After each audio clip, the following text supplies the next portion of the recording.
Mantan Wakapolri Komjen Purnawirawan Ugresyono menjelaskan duduk perkara kasus pengadaan lahan usai diklarifikasi penyelidik Kortas Tipikor Polri di Gedung Bariskem Polri Jakarta, Kamis 30 Juli 2026. Baik, Assalamualaikum warahmatullahi wabarakatuh. Waalaikumsalam. Selamat sore, salam sejahtera untuk kita semua. Alhamdulillahirrahmanirrahim. Hari ini ada jadwal undangan klarifikasi untuk Bapak Komjen Pol Dr. Ugresyono Sarjana Hukum terkait dengan ada undangan dari Kortas Tipikor Bariskem Polri. Dan beliau sudah hadir dari jam 10 tepat, baru keluar jam 16. Tadi ada istirahat sebentar, rehat sebentar, jam 12.30 ya, karena ada ada istilahnya perbaikan sedikit untuk di print out.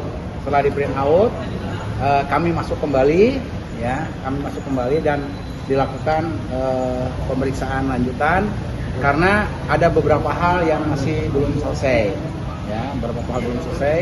Dan isi daripada pemeriksaan itu poinnya cuma 17. Mas Heri, Poinnya cuma ada 17 pertanyaan. Tapi ada satu pertanyaan isinya beranak, ada yang 5, ada 6, ada 8 gitu. Ya, 17 pertanyaan aja. Tapi alhamdulillah dari pertanyaan tersebut beliau tadi menjawabnya dengan lugas, dengan tenang, sesuai dengan apa yang ditanyakan kita jelaskan. Yang benar itu tetap benar, ya. Jadi kebenaran itu tetap di atas segalanya, tidak bisa kita dibohongi apapun juga. Kecuali kalau kebohongan itu pasti akan sulit untuk dipertanggungjawabkan, ngejelimet, ya.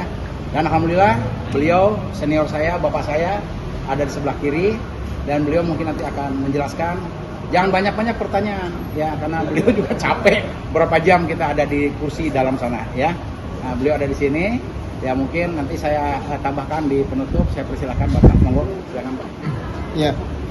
Jadi yang pertama, rekan-rekan sekalian, siapapun kita ini manusia.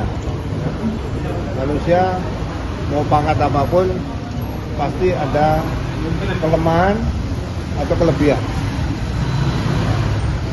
Jadi terutama saat menjabat, ya. Nanti kadang-kadang ada kealpaan dan sebagainya, tapi kesengajaan tidak ada. Apa yang saya berikan jawaban tadi, pertama yang kaitan dengan masalah hibah tanah disepolkan kepada Pemda DKI, dan itu memang tidak disentuh sama sekali karena itu sudah proses sesuai dengan ketentuan yang ada. Yaitu kalau hibah kan berarti pakai Undang-Undang Nomor 1 Tahun 2004 ya, tentang keuangan negara. Jadi kita tidak boleh tukar guling atau rislah, nggak boleh sesama instansi pemerintah. Itu sudah saya lakukan tentang hibah. Kemudian setelah itu proses selesai 2012, Pemdiklat mengajukan dukungan hibah dari Pemda DKI, hibah dana, nah, itu sebanyak hampir 121 miliar. Ya. Suratnya saya tanda tangan dengan rincian yang 51 54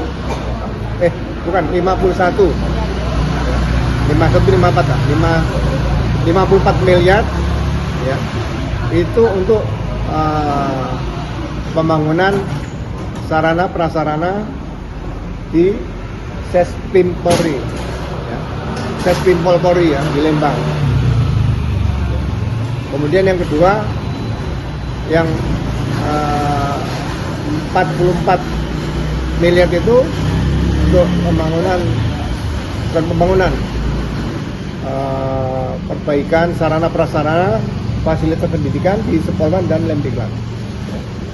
Kemudian ada yang 25 miliar untuk pembelian tanah untuk perluasan aset barang milik negara, tanah di Sespim Polri. Jadi tidak ada rencana pembangunan permanen di Sespim Polri. Ya. Nah, anggaran sebanyak katakanlah untuk di Sespim Polri tadi itu juga dilengkapi tadi dengan pembangunan bukan pembangunan, dibangun jembatan. Ya. Kalau jembatan itu tidak, menurut saya waktu itu bukan bangunan permanen seperti gedung, bukan. Ya. Karena daerah situ kemungkinan kan daerah gempa dan sebagainya. Jadi risiko korban jiwa tuh kalau gedung kan cukup tinggi sana. Ya. Itu tidak kita lakukan. Kemudian yang sisanya juga dengan Sepolwan itu juga tidak ditanyakan. Nah, kemudian masalah pengadaan tanah. Pengadaan tanah ini ada usulan waktu itu dari Kasespim Polri untuk meluaskan aset tanah Sespim Polri.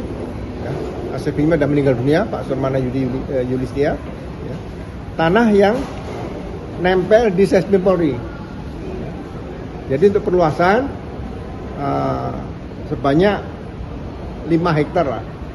Kalau 5 di perkiraan mereka waktu itu kurang lebih baru perkiraan kurang 500.000 ya. Kalau 500.000 kali 5 hektar kurang lebih 25 M. Ya. Nah, kemudian tanah yang akan dijual kepada Polri atau Sespim tadi itu peruntukannya memang untuk pendidikan.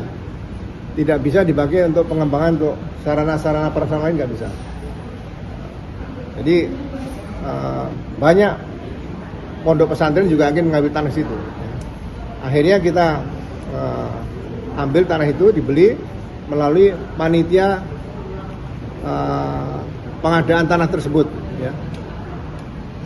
Surat perintah panitia yang tanda tangan saya, tapi personil terdiri dari personil dari logistik Polri waktu itu. Ada Pak almarhum, nggak salah sekarang, Dirjen Pol, ya mohon maaf kalau Pak almarhum ya, Panjang Yuswanto ya. Kemudian ada yang lain saya nggak hafal, ada satu Kombes, satu AKBP atau 2 AKBP, ada yang PNS juga ada ya. Nah, proses berjalan, akhirnya dari 25 miliar tadi yang tadinya kita hanya diperkirakan mendapatkan 5 hektar dengan pembicaraan antara panitia pengadaan tanah tadi ya, dengan pemilik tanah, akhirnya kesepakatan mendapat tanah seluas 6,3 hektar. Jadi ada kelebihan tanah 1,3 hektar dari 5 hektar tadi. Nah itu sudah dibayar semua, sudah lunas, selesai. Ya. Jadi tidak ada satupun uang yang keluar kemanapun. Ya. Baik ke saya maupun ke yang lain yang saya tahu selama ini. Ya.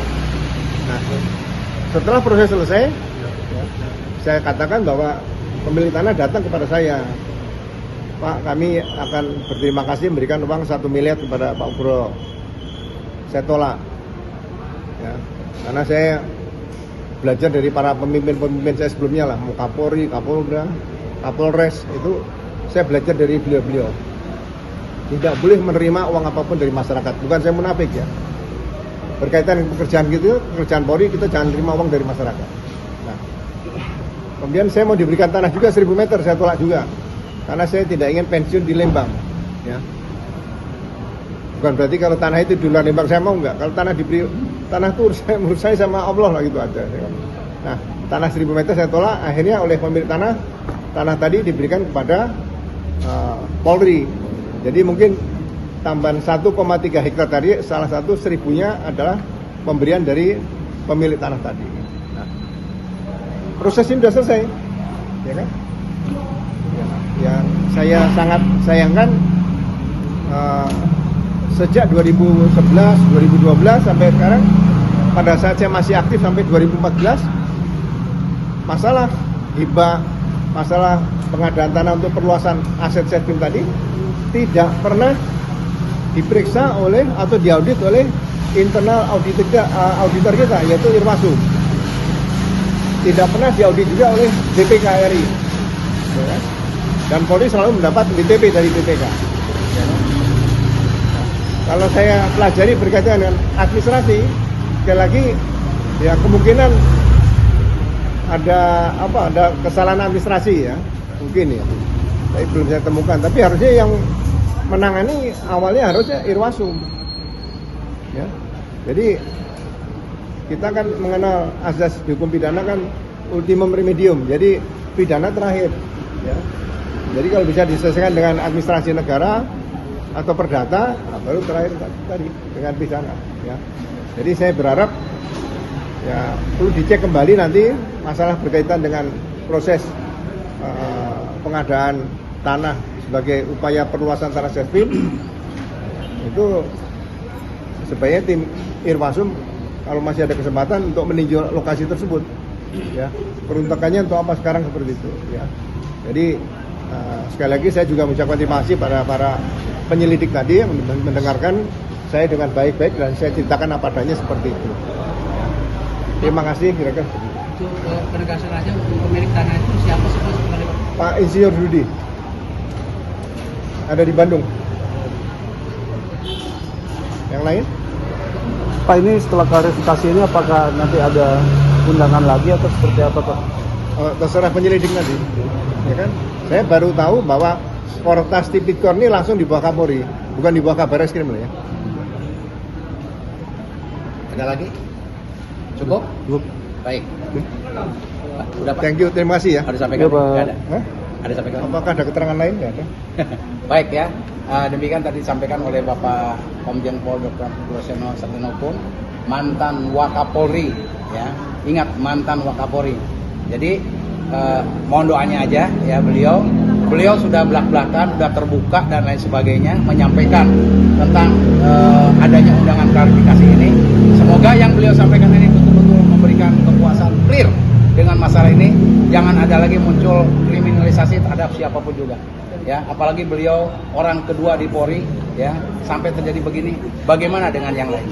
Mungkin itu dari saya, ya. Terima kasih. Terima kasih Pak Ada sampaikan lagi? Cukup. Kalau hari ini bisa Pak Ugo. Cukup? Cukup. Baik.